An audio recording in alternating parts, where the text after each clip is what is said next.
ಚಾಮುಂಡಿ ದರ್ಶನಕ್ಕೆ ಭಕ್ತ ಸಾಗರವೇ ಇರುವಂಥದ್ದು. ಆಷಾಢ ಇರುವಂಥ ಹಿನ್ನೆಲೆಯಲ್ಲಿ ಈ ರೀತಿಯಾಗಿ ಇಂಥ ಸಂದರ್ಭದಲ್ಲಿ ಆಷಾಢ ಶುಕ್ರವಾರ ಚಾಮುಂಡಿ ವರ್ಧಂತಿ ಹಿನ್ನೆಲೆ ಇರುವಂಥ ಚಾಮುಂಡೇಶ್ವರಿ ದರ್ಶನಕ್ಕೆ ಭಕ್ತಾದಿಗಳ ಸಾಗರ ಇದು.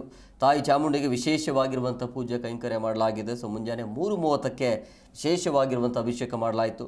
ಸರತಿ ಸಾಲಿನಲ್ಲಿ ನಿಂತು ದೇವಿಯ ದರ್ಶನವನ್ನು ಭಕ್ತಾದಿಗಳು ಪಡಿತಾ ಇದ್ದಾರೆ. ರಾಜ್ಯದ ಮೂಲೆ ಮೂಲೆಗಳಿಂದ ಭಕ್ತಾದಿಗಳ ಆಗಮನ ಆಗ್ತಾ ಇದೆ. ವಿವಿಧ ಬಗೆಯ ಹೂಗಳಿಂದ ದೇವಸ್ಥಾನದ ಗರ್ಭಗುಡಿಯ ಅಲಂಕಾರ ಕೂಡ ಇದೆ.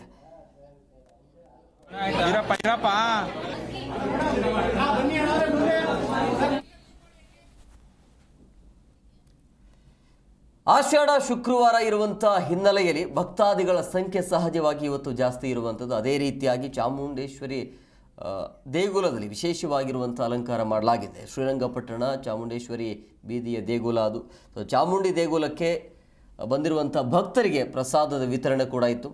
ಹಸಿರಿನ ಗರಿ ಜೊತೆಗೆ ಹಲವು ಬಗೆಯ ಪುಷ್ಪಗಳಿಂದ ಅಲಂಕಾರ ಮಾಡಲಾಗಿದೆ ದೇವಸ್ಥಾನವನ್ನು. ಅರ್ಚಕ ಲಕ್ಷ್ಮೇಶ್ ನೇತೃತ್ವದಲ್ಲಿ ಆಷಾಢ ಮಾಸದ ಪ್ರತಿ ಶುಕ್ರವಾರ ಈ ರೀತಿಯಾಗಿ ವಿಶೇಷವಾಗಿರುವಂಥ ಅಲಂಕಾರ ಮಾಡಲಾಗುತ್ತೆ.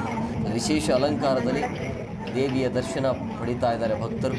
ದೇಗುಲಕ್ಕೆ ಬಂದಿರುವಂಥ ಭಕ್ತರಿಗೆ ಪ್ರಸಾದದ ವಿತರಣೆ ಕೂಡ ಇತ್ತು.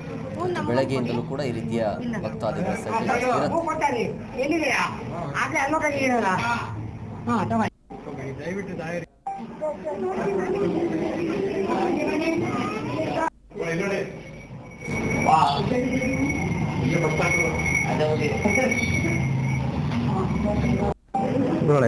ಸರ್ವಮಂಗಳ ಮಂಗಲ್ಗೆ ಸಾಕ್ಷಿಗೆ ಶರಣ್ಯ ಎಂಬಕ್ಕೆ ಗೌರಿ ನಾರಾಯಣಿ ಭಕ್ತ ಬಂಧುಗಳೇ, ಇವತ್ತಿನ ದಿವಸ ಆಷಾಢ ಮಾಸದ ಮೊದಲನೇ ಶುಕ್ರವಾರ ಆಗಿರೋದ್ರಿಂದ ದೇವಿಯ ಪೂಜೆಗೆ ವಿಶೇಷ ಹೇಳಿದ್ದಾರೆ.